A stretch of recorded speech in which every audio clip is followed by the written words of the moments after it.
കൊച്ചി കയർ ബോർഡിലെ തൊഴിൽ പീഡന പരാതിയിൽ അന്വേഷണത്തിന് ഉത്തരവിട്ടിരിക്കുകയാണ് MSME മന്ത്രാലയം. റിപ്പോർട്ടർ ഇംപാക്ട് ജോളിയുടെ മരണത്തിന് കാരണമായ സാഹചര്യത്തെക്കുറിച്ച് അന്വേഷിക്കാനാണ് ഉത്തരവ്.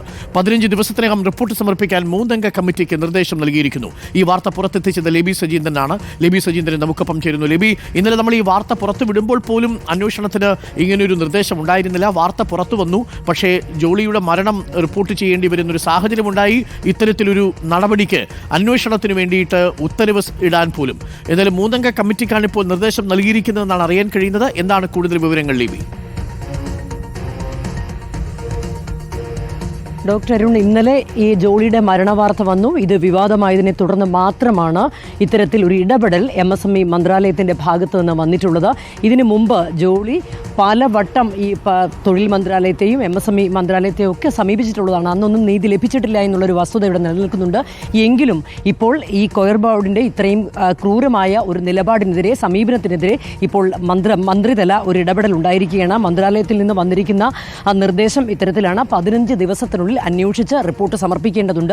ഏതവസ്ഥയിലാണ് ജോളി മരിക്കാനായ സാഹചര്യം സംജാതമായത്, ജോളിയുടെ കുടുംബം ഉന്നയിക്കുന്ന ആരോപണങ്ങളിൽ കഴമ്പുണ്ടോ, അതുപോലെ തന്നെ ഇത്തരത്തിൽ ജോളി നേരത്തെ സമർപ്പിച്ചിട്ടുള്ള തൊഴിൽ പീഡന പരാതികളിൽ കഴമ്പുണ്ടോ, ജോളിയെ ഈ അവസ്ഥയിലേക്ക് നയിച്ച സാഹചര്യം എന്താണ്, ഇതൊക്കെ വിശദമായി അന്വേഷിച്ച് 15 ദിവസത്തിനകം റിപ്പോർട്ട് സമർപ്പിക്കാൻ 3-അംഗ സമിതിയെയാണ് ഇപ്പോൾ MSME മന്ത്രാലയം ചുമതലപ്പെടുത്തിയിരിക്കുന്നത്. ഏതായാലും ഡോക്ടർ അരുൺ, ഇന്നലെ നമ്മൾ രാവിലെ ഈ വാർത്ത പുറത്തുവിടുമ്പോൾ ജോളി മരണാസന്നയായി തുടരുകയാണ്. ജോളിയുടെ കുടുംബത്തിൻ്റെ കടുത്ത പ്രതിഷേധവും ആശങ്കയുമാണ് നമ്മൾ ഇന്നലെ പങ്കുവച്ച് തുടങ്ങിയത്.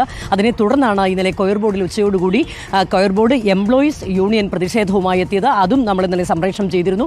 അതേ തുടർന്ന് നിരവധി ഇവിടുത്തെ ജീവനക്കാരാണ് നമ്മളെ തന്നെ പരാതികളുമായി സമീപിച്ചിട്ടുള്ളത്. വരും ദിവസങ്ങളിൽ നമ്മൾക്ക് അവരുടെ പരാതികളും ഒന്നൊന്നായി പുറത്തുവിടാൻ സാധിക്കും. ഏതായാലും ഇവിടെ നിന്ന് മറ്റൊരു കാര്യവുമുണ്ട്. ഈ എല്ലാ ചട്ടങ്ങളും നിയമങ്ങളും മറികടന്നുകൊണ്ടാണ് ഇത്തരത്തിൽ ക്യാൻസർ പേഷ്യൻ്റായ ജോളിക്ക് ആന്ധ്രാപ്രദേശിലെ ഉൾഗ്രാമത്തിലേക്ക് ട്രാൻസ്ഫർ നൽകിയത് എന്നുള്ള കാര്യവും വ്യക്തമാണ്. ഇതൊക്കെ അന്വേഷിച്ച് റിപ്പോർട്ട് സമർപ്പിക്കാനാണ് ഇപ്പോൾ MSME മന്ത്രാലയം നിർദ്ദേശം നൽകിയിരിക്കുന്നത്. ഏതായാലും ഇത്തരത്തിലൊരു വാർത്ത പൊതുസമൂഹത്തിലേക്ക് എത്തിക്കാൻ കഴിഞ്ഞതിൽ നമുക്ക് ചാരിതാർത്ഥ്യമുണ്ട്. കാരണം കഴിഞ്ഞ 6 മാസക്കാലമായുള്ള ജോളിയുടെ ഒരു ഓട്ടത്തിൻ്റെ അവസാനമാണ് ജീവൻ നഷ്ടപ്പെടുത്തിക്കൊണ്ടും മറ്റുള്ളവർക്ക് ഇപ്പോൾ ജോളിയുടെ ഒരു മരണം വേണ്ടി വന്നു. ഇത്തരത്തിൽ കയർ ബോർഡിനുള്ളിലെ ഇത്രയും ക്രൂരമായ തൊഴിൽ പീഡന വാർത്തകൾ എത്തിക്കേണ്ടി വരാനുള്ള സാഹചര്യം സംജാതമാകാൻ ഏതായാലും ഇപ്പോൾ ഉടൻ തന്നെ 15 ദിവസത്തിനുള്ളിൽ തന്നെ ഇത് അന്വേഷിച്ച് റിപ്പോർട്ട് സമർപ്പിക്കാനുള്ള അടിയന്തര നിർദ്ദേശമാണ് MSME മന്ത്രാലയം ഇതുമായി ബന്ധപ്പെട്ട വാർത്തകളെ തുടർന്ന് ഇപ്പോൾ നിർദ്ദേശം നൽകിയിരിക്കുന്നത്. ഡോക്ടർ അരുൺ.